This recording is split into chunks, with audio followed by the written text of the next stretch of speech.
timber destroying wildlife at its best.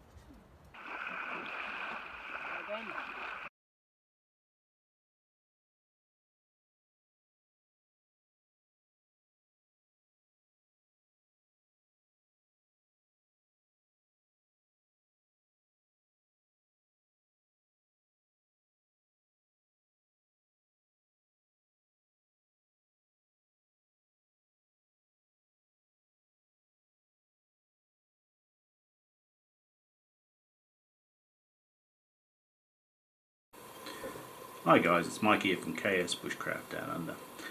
Today I'm going to do a review of this Sigg Hot and Cold One 500ml flip top thermos. So until I bought this Sigg some years back, I'd never really been happy with thermoses. They never really truly delivered until this one came along, and I've been very happy with it. So Sigg's obviously updated the concept with this flip top lid. So it's got a locking mechanism on it. So lock up, button it, and it pops open.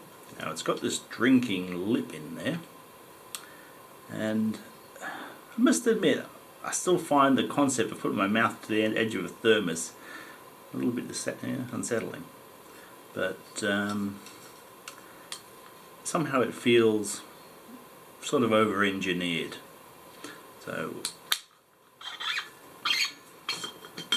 So weight for weight, the two bottles are exactly the same. The difference comes in, so this one weighs in on my scales at 335 grams. It does hold 500ml, I've tested that. So this is the mechanism. So they call this a tea strainer. Now on the instructions it actually says it's stainless steel, but it's certainly plastic, there's no doubt about that.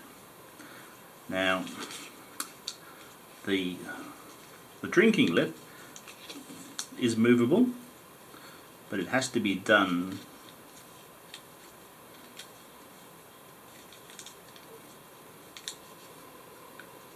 so it has locks on it, so push it down first, then you can turn it 180.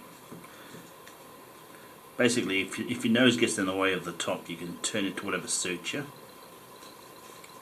I don't seem to have that problem. Now the previous model had a tea strainer, which wasn't stainless steel. Now that is what I would call a filter.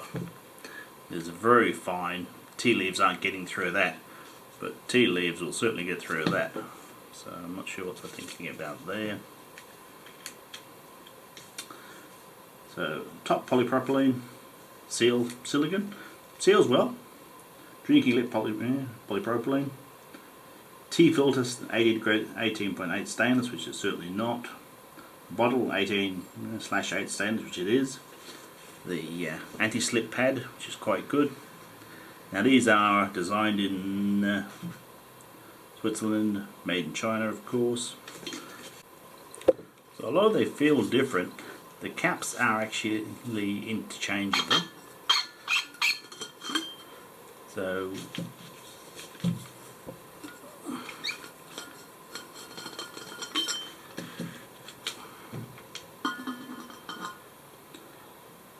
they look very similar in profile and height.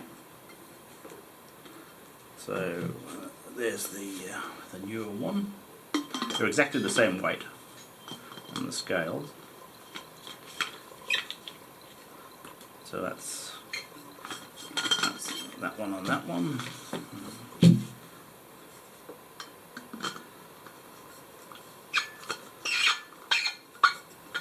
And that one on that one.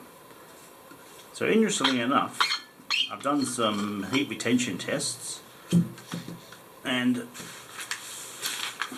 I'll post all these up online.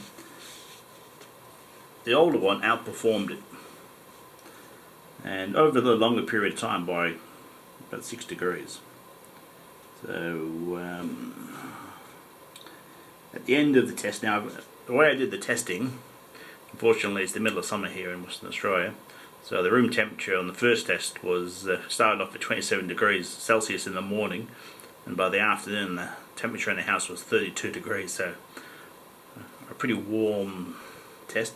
So I opened and then closed it and just measured the temperatures each hour, and you'll be able to review the figures. Then I repeated that in the refrigerator, which is plus 4 degrees centigrade, to simulate a really cold condition. So you better review those figures. So roughly at the end, there was 3 degrees in it, and that was about the average, between 2 degrees and 3 degrees better performance. Now the reason for the better performances is, I almost guarantee there's a piece of styrene in here, so there's an insulating block, so there's more insulation in the cap, so it all comes down to the caps. And obviously with this cap there's not much room for insulation, so it didn't perform as well as the older one. But if you like the convenience of the cap, maybe it's for you. Anyway, I've still got to do some cold retention tests. They always perform much better on cold than hot. That's because when they're hot, the hot water is rising to the top, coming in contact with the cap, cooling off and cycling down, so they always perform better.